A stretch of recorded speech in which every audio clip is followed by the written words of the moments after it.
Praise. So, salamat sa Panginoon sapagkat muli na naman tayong pinagkalooban ng Diyos ng pagkakataon upang mag-aral ng kanyang mga salita. So, ang ating pong pag-aaralan, gaya ng ating pong nabanggit ng nakaraan, ay part 2 po ito ng Great Tribulation. So, sa mga nakalive po tayo, at the same time, ay mga mayroong din nag-aabang at ibig na makinig ng aral na ito, ay dalangin namin sa Diyos na maunawaan po ninyo ang bagay na ito na marami na pong nagpapahulugan ng mga mangaral patungkol dito. Subalit lahat naman ay open.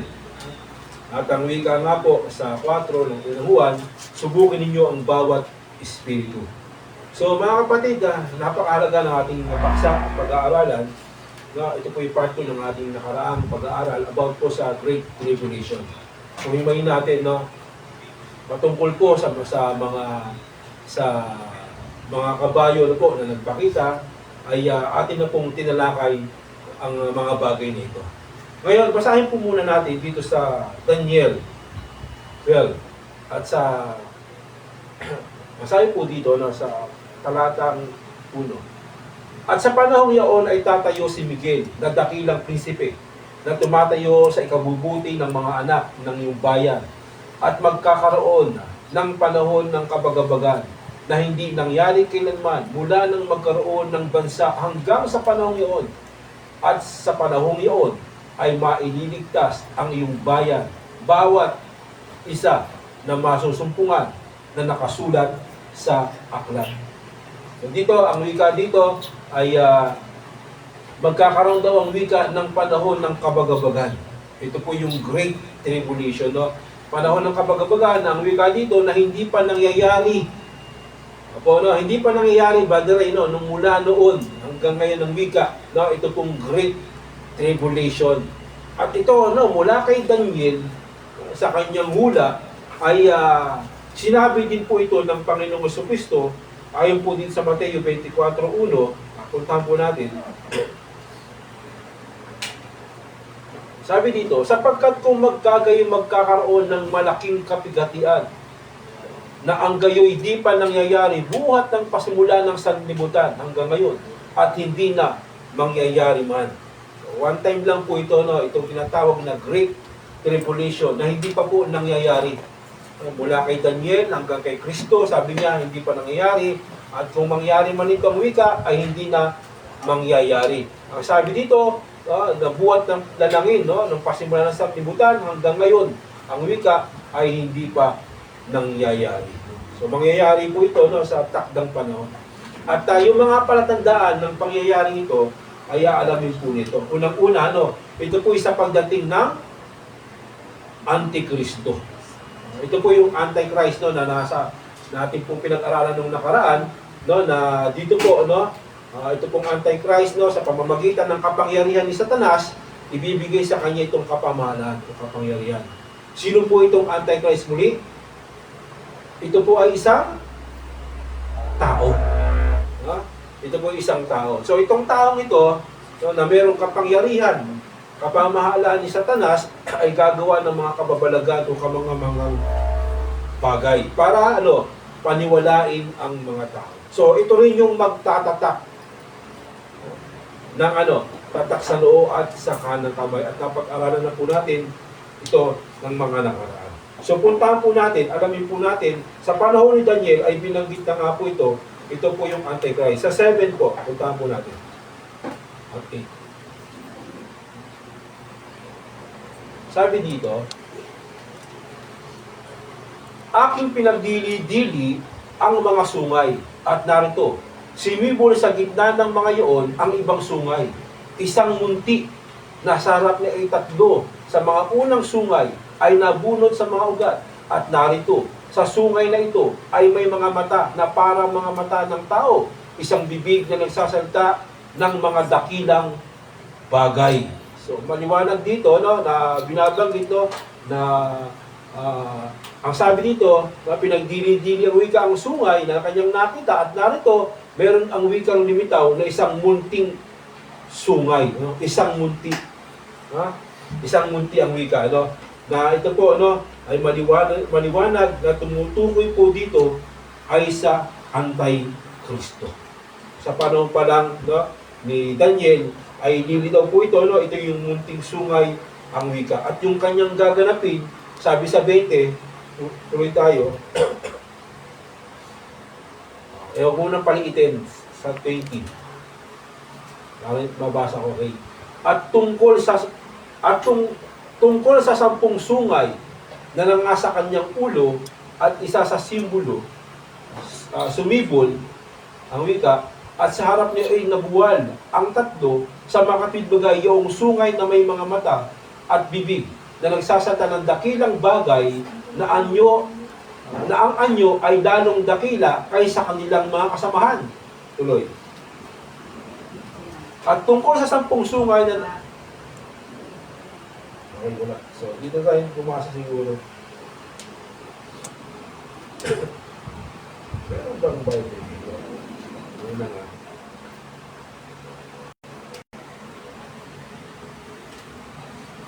Yun na siguro.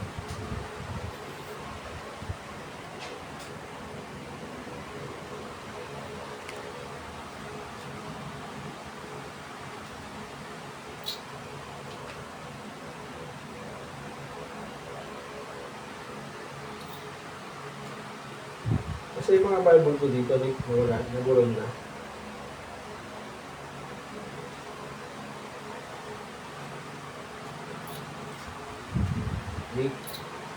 Nagulong na rin yung mga Bible ko dito.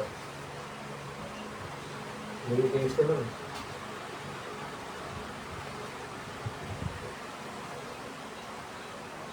Yun. Okay. Dito po sa Daniel 20, sa 7. Sabi dito, tuloy tayo.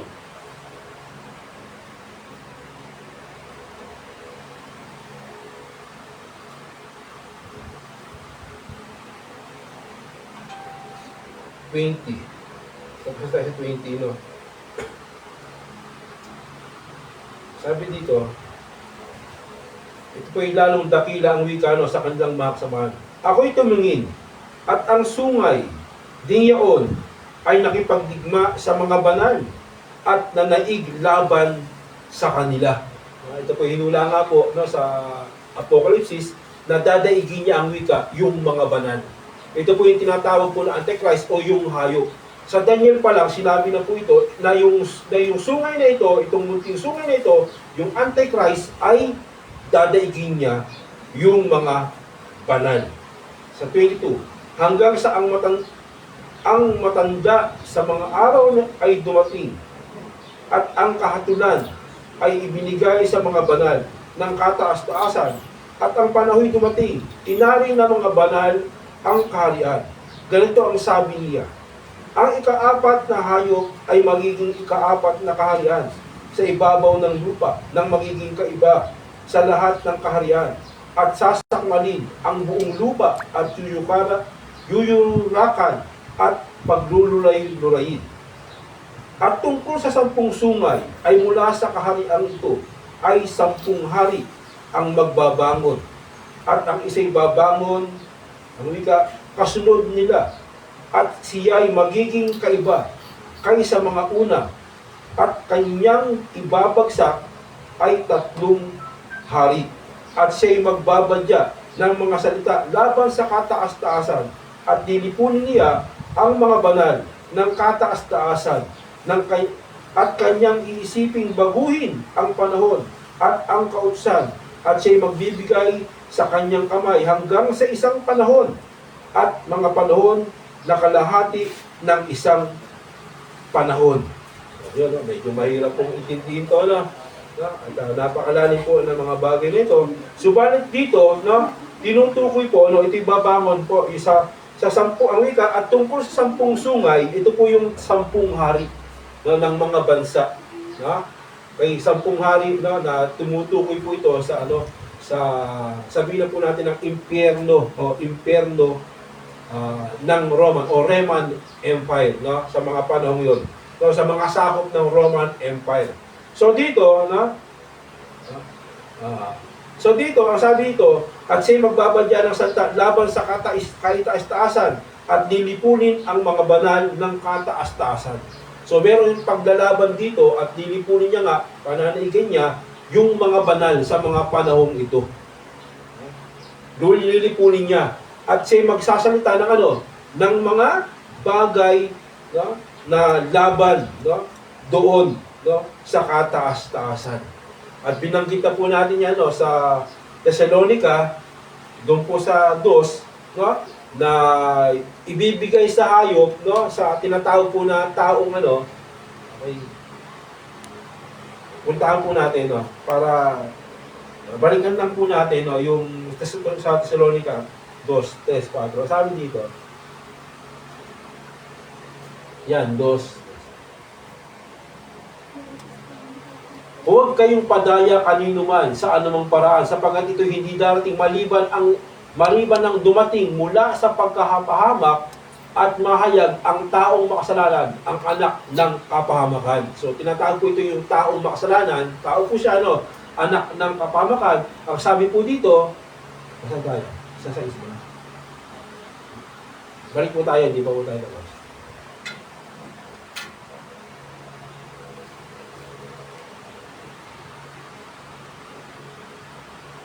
Sana. Tres. So, huwag padaya, no, sapagkat ito'y hindi darating maliban ang dumating mula sa pagtali wakas. Yan, no? Hindi lang ang wika, kasi merong humahadlang, ano. Sabi dito, na sumasalangsang, at nagmamataas laban sa tinatawag na Diyos o sinasamba. Ano pat siya'y naupo sa templo ng Diyos, na siya'y nagtatanyag sa kanyang sarili na tulad sa Diyos. So, ito nga, no, na tinutukoy ito, no, na itong Antikristo sa panahon ni Daniel, na hinula po, no, ni Kristo at sinalita ni Kristo na sinasabi po sa 24 ng Mateo. Punta po natin, para yung ating pong pag-aaral, no, magkakasunod-sunod ay maunawalan sa 24 ng Mateo. Mahirap pa na. 24:15.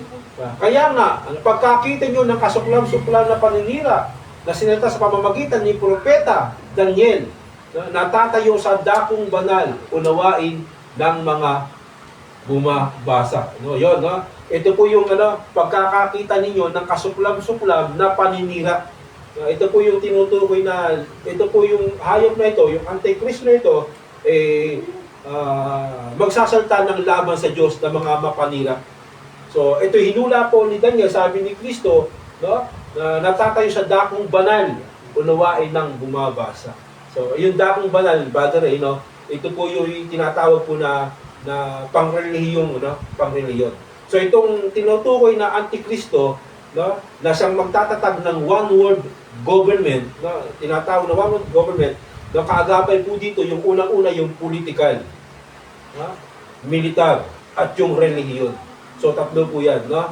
So, political, relihiyon, no? At yung ang wika na militar. So, makikilala o kikilalanin o makikilala yung tao ito kapag dumating ang wika, no? Pagdating sa relihiyon, no? Ito po yung magsasalta ng mga bagay, no, na pamumusong laban sa Diyos. Tatayo siya sa templo. So, meron tinatawag na templo. No? Meron tinatawag na templo. So, balik po tayo sa Daniel, no? Ang tinutukoy dito sa Daniel, sa pumunta tayo sa Daniel, sa 20:25, no, na tinutukoy po doon, no, na 2020, Daniel 7.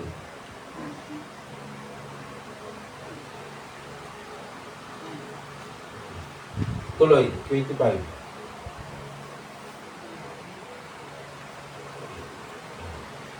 Sabi dito,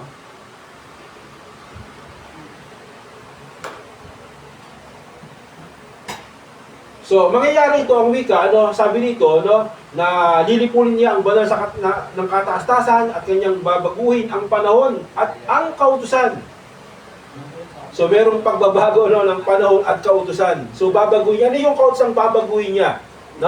Ano yung kautusan babaguhin niya? At siya'y magbibigay ng kanyang kamay hanggang sa isang panahon at mga panahon at kalahati ng panahon. Dito tinutukoy na, no? Ito po yung mangyayari po ito sa kalahati ng panahon at ng panahon na tinatawag na 1 week, no? Isang linggong matinding kapighatian. Yung 7 years, no, from 1 to 3.5 years, ito po yung tinatawag na kasama sa kapighatian. Pero pagdating ng 3.5 years, no, o tinatawag na 3 taon at kalahati, no, na tinatawag po dito, na ibibigay yung panahon dito at mga panahon, ito po yung tinatawag na pagdating ng Great Tribulation. No? Doon na po yung pagbabago ng kautusan. At ano yung kautusan na babaguhin po dito? No? Dito po,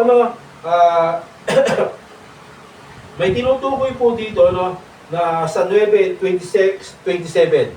So dito, ang panahong ito na pangyayari ay mangyayari po ito sa kalahati ng 7 years o Great Tribulation. No, sa 9:26, ano yung babaguhin kautusan? No? Sabi dito, kasi sabi ni Kristo, ito yung magsasalita, sabi ni Pablo, na gaya tulad ng Diyos sa templo. So may tinutukoy na templo. No? Yung tinutukoy na templo. So ano yung tinutukoy dito? Sa 26, at pagkatapos ng 62 sanglinggo, mahihiwalay ang pinahiran. Ito po, yung pinahiran. No?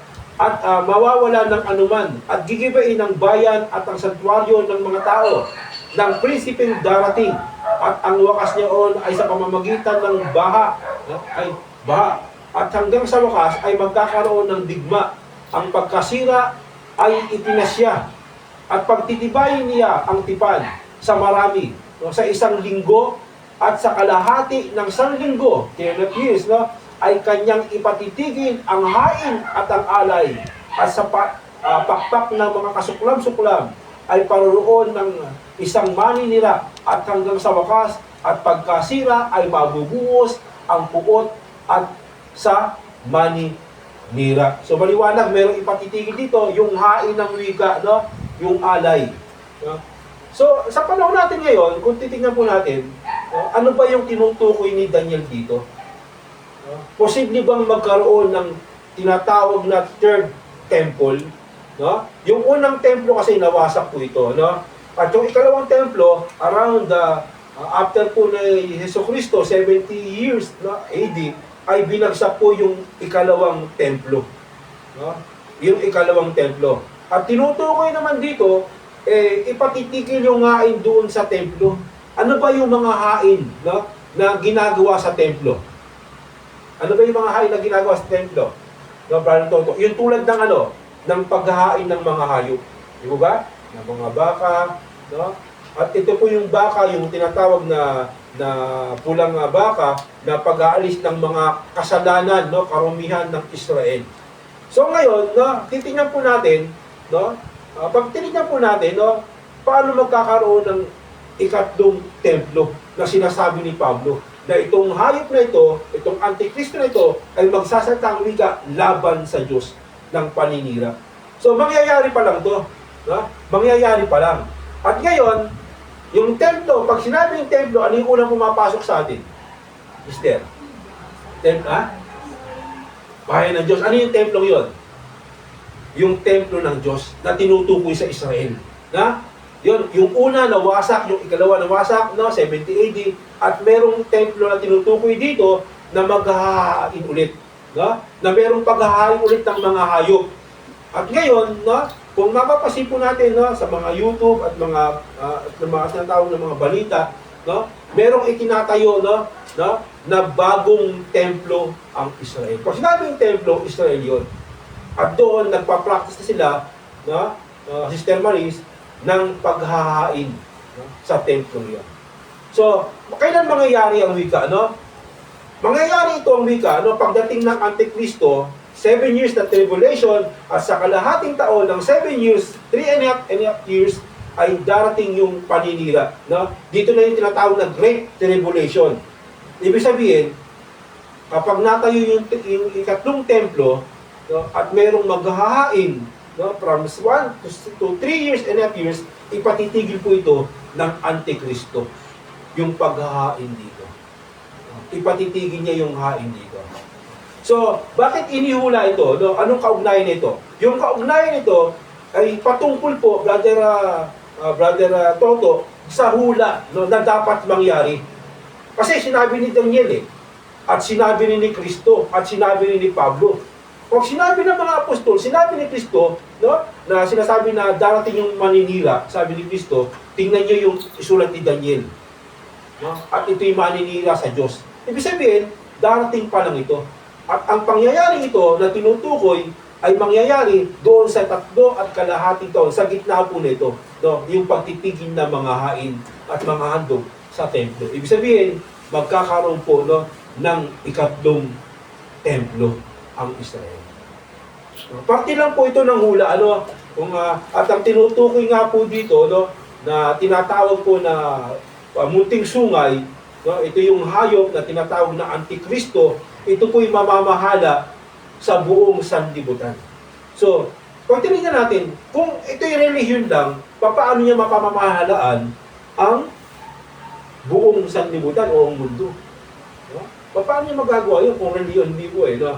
Kundi ito, no, tinutukoy po dito, mga kapatid, ay yung pamamahala na kasama dito yung militar, yung ekonomiya, no, at yung relihiyon.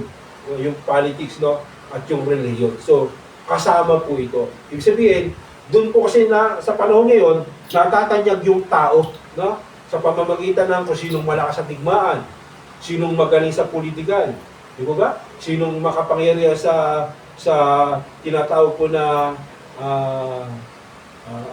sabi ko kanina sa negosyo, yung ekonomiya. So, mangyayari po ito, mga kapatid, no, sa pagdating po ng hayop, na tinatawag na hayop, na siya po yung tinatawag na maghahari ang wika sa buong sanlibutan. Yan. Tuloy tayo, no, sa ating pong pag-aaral. So, punta po tayo sa Daniel 7:23. Nasabi dito, no, ganito ang sabi niya, ang 4 na hayop ay magiging 4 na kaharian sa ibabaw ng lupa, na maging kaiba sa lahat ng kaharian. At sasakmalin ang buong lupa at yuyukaran at pagluluray-lurayin. Yan. Yun po yung tinatawag po ni Daniel, no, na itong 4 ang wika na hayop ay magiging 4 na kaharian. No, na tinatawag po dito, no, na yung munting sungay, no, na sa ibabaw ng lupa ay magiging kaiba sa lahat ng kaharian at sasakmalin ang buong lupa. Ito yung tinatawag na, no, yung kapangyarihan ng hayop, no? Yung tinatawag na hahawakan niya yung lupa, sasakmalin niya yung buong lupa, na tinatawag na one world government. So, hahawakan po ito ng hayop, no? Sa hula pa lang ni Daniel ay tinutukoy na po rito yung yung one world government. So, sa bagong tipan, puntahan po natin sa Apocalypse 7:8.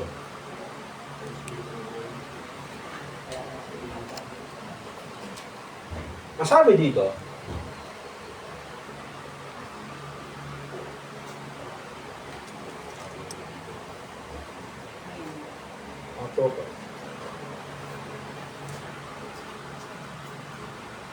yan, sabi dito, at ipinagkaloob sa kanya na makipagbaka sa mga banal at pagtatagumpayin sila, at binigyan siya ng kapamahalaan sa bawat angkan at bayan at wika at bansa, at ang lahat na nananahan sa lupa ay magsisimba sa kanya, na ang kanyang pangalan ay hindi nakasulat sa aklat ng buhay ng kordero na pinatay buhat ng itatag ang sanlibutan. So dito yung hayop po, no, sa kapangyarihan po ni Satanas ay magkakaroon po ng kapangyarihan upang ipasamba niya, no, sa kanya yung buong lupa, no? Ito po yung buong mundo, no? So yung tinatawag na one world government, Brother Seren, no, ito po yung yung susuko sa kanya, yung buong lupa, yung buong mundo, no, doon sa hayop o tinatawag na Antikristo.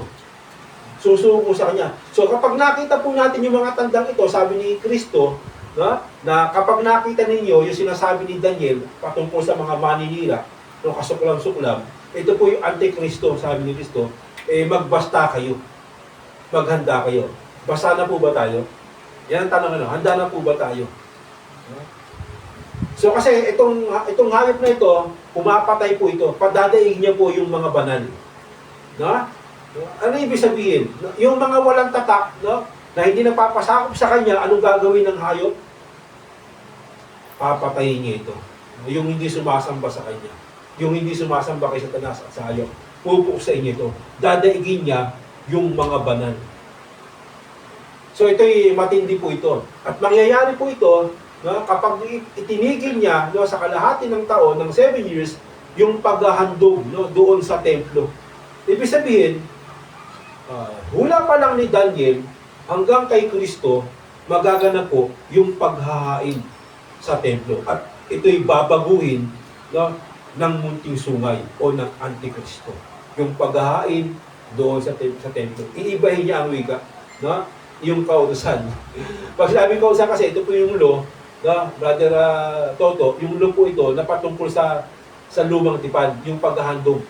At yung Israel, na Brother Toto, no, ito po yung under pa rin po sila ng law. So mangyayari ito na ngayon po ay nagsisilbing pagtatag ng ikatlong templo at yung papapractice nila ng paghahandog ngayon patungkol sa kasalanan. No, ginagawa na po nila ito at yung paghahandog, no, ng patungkol po sa kasalanan yung mga hayop at yung pag-reveal, no, ng templo. So ibig sabihin, kung merong kaganapan na ito, no, sa palihim, no, ay posible na tayo po, no, ay nasa millennial years na. Ano po yun? 1,000 years yung pagdating ni Kristo at ang pagkabuhay na muli ng mga patay ni Kristo. So malapit na po, ano, yung mga bagay na ito. Na kung titignan po natin, no, na tinutukoy po dito, no, sa okay. So dito nga may hula pa rin dito, no, kasi mahaba talaga ito eh. Tungkol na tinutukoy dito sa 12, no, ng Apocalypse, sa 17 na Apocalypse na tinutukoy doon yung babae, no, na tinatawag na patotot, no, na siya po'y nakasakay, no, doon sa hayop, no. Ito po'y nalululan, no, ng maraming mga ng tubig o ng dagat na tumutukoy po doon sa mga tao. No? Tumutukoy po ito sa mga tao. So, itong pagdating ni Kristo, no, at yung tinatawag sa Apocalypse 12, yung patungkol sa babae, dito, Brother Romeo, maraming nagkakaano po dito na mga paliwanag eh. Yung mga paliwanag ba, na yung kahulugan ng babae. Puntahan nga natin, siguro bigyan natin ng bago tayo mag-end po dito sa Messiah, sa kanyang pagdurog sa Antikristo at pagdating ni Kristo. Sa 12 po, ng Apocalypse. Apocalypse 1, tignan natin. Patuloy yan eh, kasi dito sabi dito,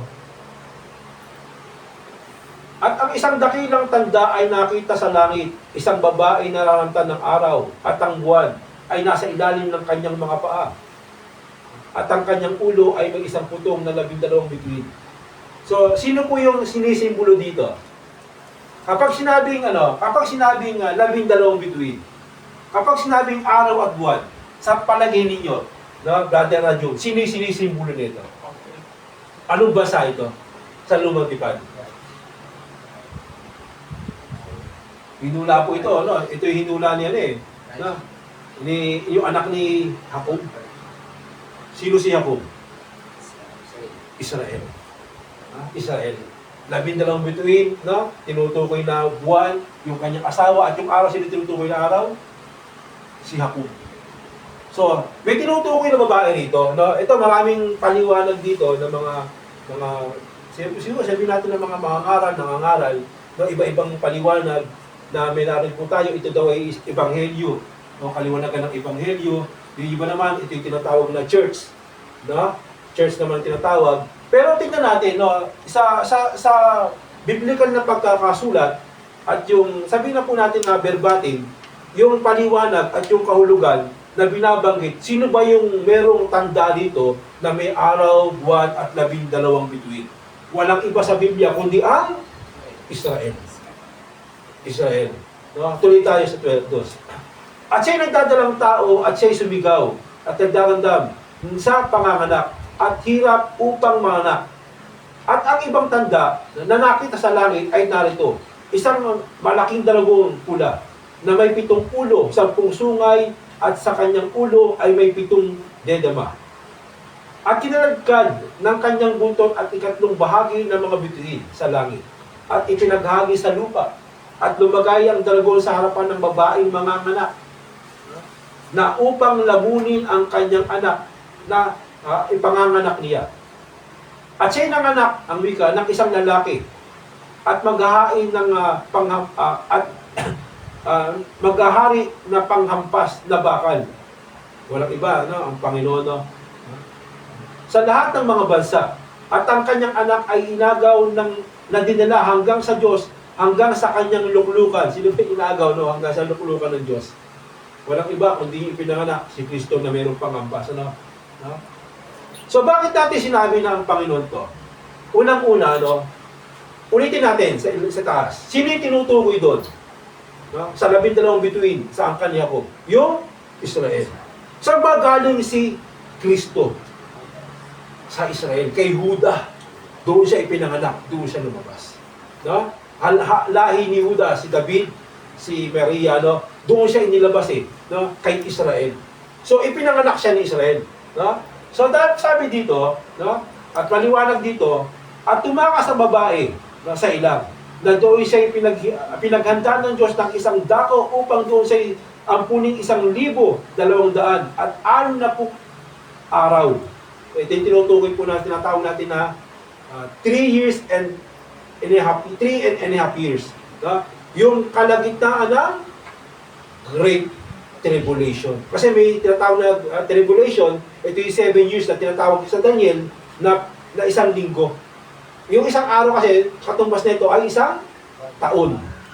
So yung 1 week, tumutukoy ito sa 7 years. Ha? 7 years. So yung kalahati ng 7 years, ilan yun? 3 and a half years. Ha? Yung 3 and a half years na pagkatapos ng 3 and a half years, doon lalabas yung hayop. So, ipatitigin niya ang paghandog. Ito na yung una hanggang sa katapusan ng 7 years na tinatawag na Great Tribulation. Ando na po yung one word governance o government. Okay? Yun yung pagpuksa sa mga banal, no? Paglupil sa mga banal. No? So dito, no? Sabi dito,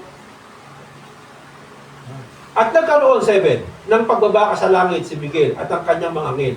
Nakipagbaka sa dragon at ang dragon ay at ang kanyang mga anghel ay nakipagbaka. 8.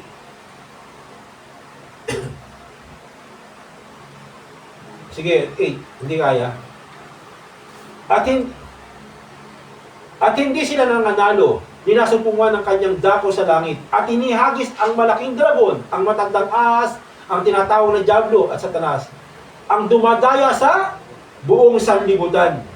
At siya inihagis sa lupa at ang kanyang mga anghel ay inihagis na kasama niya. At narinig ko ang isang malaki ng tinig ng langit na nagsasabi, ngayon dumating ang kaligtasan at ang kapangyarihan at ang kaharian ng ating Diyos at ang kapamahalaan ng kanyang Kristo, sapagkat inihagis ang tagapagsumbong sa ating mga kapatid na siyang sa kanila ay nagsusumbong sa harapan ng ating Diyos sa araw at gabi. At siya'y kanyang dinaig dahil sa dugo ng kordero at dahil sa salita ng kanyang patuo, at hindi nila iniibig ang kanilang buhay hanggang sa kamatayan. Kaya't mga galak kayo, o mga langit, kayong nagsisitahan diyan sa aba ng lupa at ng dagat, sapagkat ang diablo ay bumaba sa inyo na may malaking galit at pagkaalam na kaunting panahon lamang mayroon siya. So, nandito na po yung diablo, di ba? Gaya ng liyong umuungan. Kasi alam niya, kaunting panahon meron siya. So, meron siyang galit. Ibig niya, madamay, no? Makadamay siya ng marami. Diba? At nang makita ng dragon na siya inihagi sa lupa, ay inusig niya ang babaeng nanganak ng sanggol na lalaki, yung Israel, no? Ha? At ang wika, saan tayo? Okay, 13. At ang babae binigay ng 2 pakpak at ng agila na malaki upang ilipad. Isang mula sa harapan ng ahas hanggang sa kanyang tahanan sa kandilihan sa kanyang mga panahon at mga panahon sa kalahati ng isang panahon. Ha? Ito nga sabi ni Brother Jun, kinuha sa akin nakadaan. Bro, yung Israel, marami ng mga Kristiyano. No? Marami nang naniniwala sa mga Kristiyano. Kapag nangyari yung Brother Jun, ito na yung tanda. No? Ito na kasi, nung nakaraan, 2% lang yan eh. Pero pag dumami yan, ito na yung tanda. Na talagang parating na ang Panginoon. Kasi, may iniligtas ang Panginoon sa mga lahi, sa 12 lahi, na 12 angkan, na napakarami. Kung wala pa 2% yan, paano mangyayari yan? So, parami ng paramihan. So, ililigtas yun. Yung Israel, yung nalabi sa Israel, talagang purong Israel, na pinagmula ni Kristo, may ililigtas ang Diyos doon. Iingatan yun. Ang wika rito, iningatan sila ng Diyos. Doon kay Satanas. At tinulungan ng lupa ang babae at binuka ang kanyang bibig at nilamon ng ilog na ibinuga ng dragon sa kanyang bibig. Yung ilog, sinutukoy na tubig. Ano sinisimple po nito? Yung mga tao. So, yung tao rin mismo, yung papatay dito sa mga ito. Yung ilog na tinutukoy na tao. At nagalit ang dragon sa babae at umalis upang gumaka sa nalabi. Ito yung tinatawag na The Remnant. CJCLS, The Remnant, Brother Toto. Ano po ito? Yung nalabi. Yung nalabi. Babakahin niya yung nalabi, At lalabi sa kanyang binhi, Na siyang nagsisitupad ng mga utos ng Diyos na mga napatuon ni Jesus. Ito po yung mga nalabi sa binhi ni Israel. Kasi tayo po Israel saan? Sa Espiritu.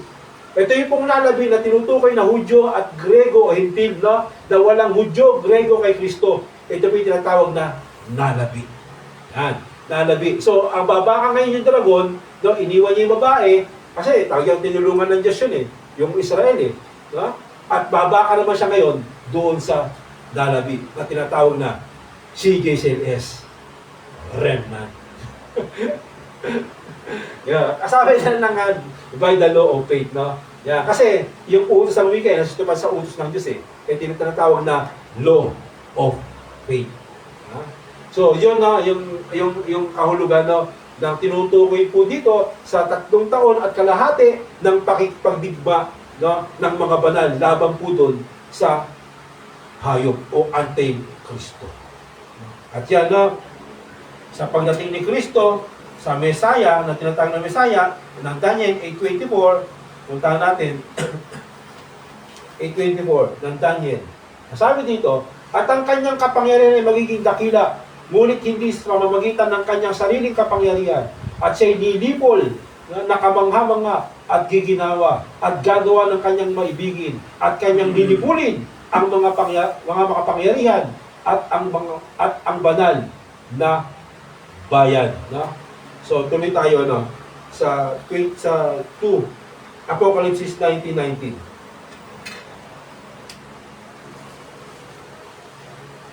Masusog na sabi po dito, at nakita ko ang hayop at ang mga hari sa lupa at ang kanyang mga hubo na mga titipon upang makipagbaka doon sa nakasakay sa kabayo at laban sa kanyang hubo. 20. Sino po yung tinutukoy doon? Sabi ito, 20. At sinungguban ng hayop at kasama niya ang bulaang propeta na gumagawa ng mga tanda sa harapan nito, na siyang pinandadaya na mga nagsitanggap ng tanda ng hayop at ng mga sisamba sa larawan nito.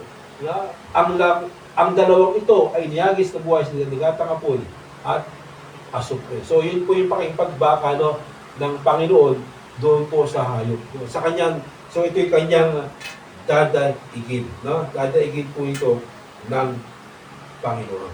Yan, mga kapatid. So, siya yung magtatatag ng kanyang kaharian, at ang Panginoon ay paparito. Ito yung tinatawag na pagparito ni Kristo o ng Panginoon. Na tinatawag po dito sa 20 ng Apocalypse, na tinatawag po na, ano tawag dito? Yung 1,000 taon. Yung 1,000 taon. So, pagdating ni Kristo, mga kapatid, sa pagdating ni Kristo dito, mga kapatid, Wala na muling pagparito. Ito po yung tinatawag na katapusan o yung pagkabuhay na muli ng mga patay. End na po yun eh. End na.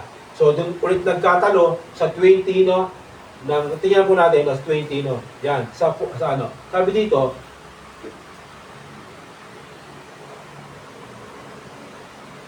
at siya ibinulit sa kalaliman at sinarhan at tinatakan sa ibabaw upang huwag makadaya ng bansa hanggang sa maganap ang 1,000 taon.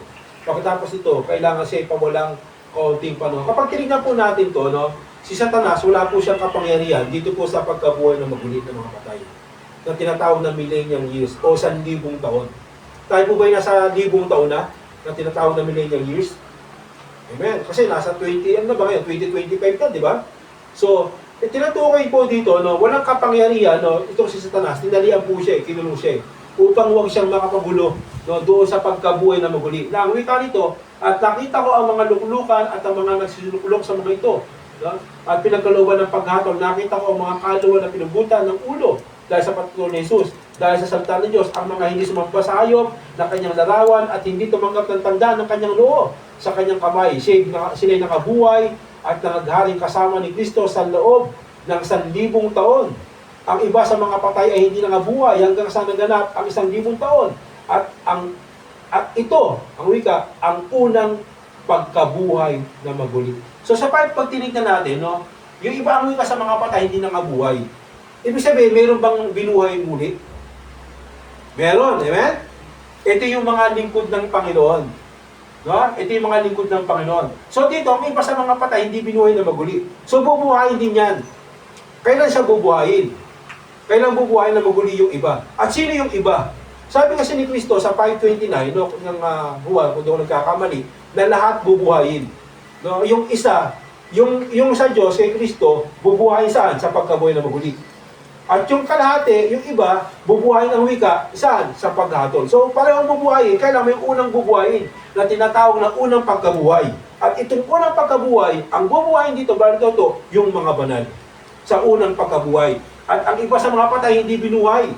Pero bubuhayin din ang wika sila, ang wika, na pagkalipas po na, sabi dito, ang iba sa mga patay, hindi nang buhay hanggang sa maganap ang 1,000 taon. Ito ang unang pagkabuhay na maguli. So, meron pang pagkabuhay.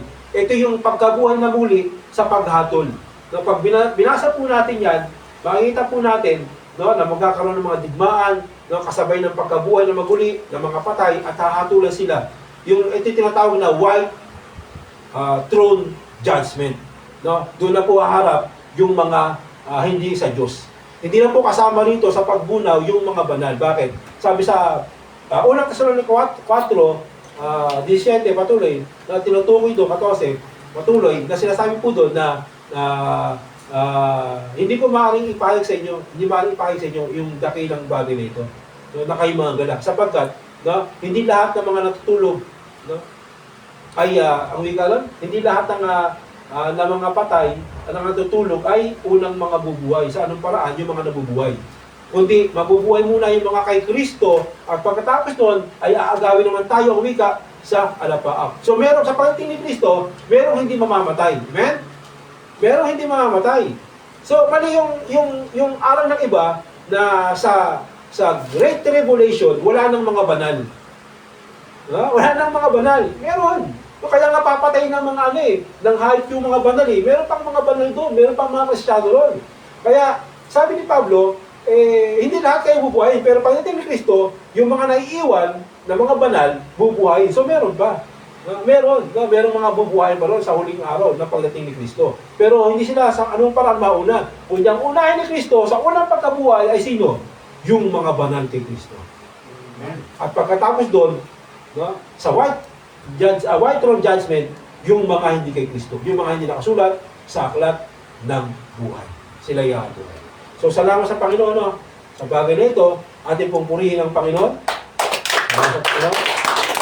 So, sa ating ulitin po sa mga ulit, paalala po ulit na ito, at palawigin pa po natin, kasi meron tayong nalampasan, at maraming tanong po dyan, pero tignan po natin yung mga bagay po ito. No? Pero wala yung mga kabataan ngayon, sayang, sana magkaroon tayo ng katanungan sa sunod na lang. Okay, tayo po yung magsitayo, at tinatawag po natin si Brother Romeo sa pagpapatuloy. Yes, bro. Okay.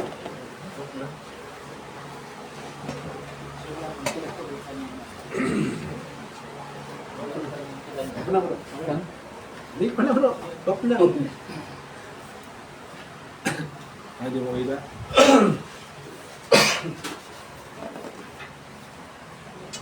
Salamat sa Diyos sa kanyang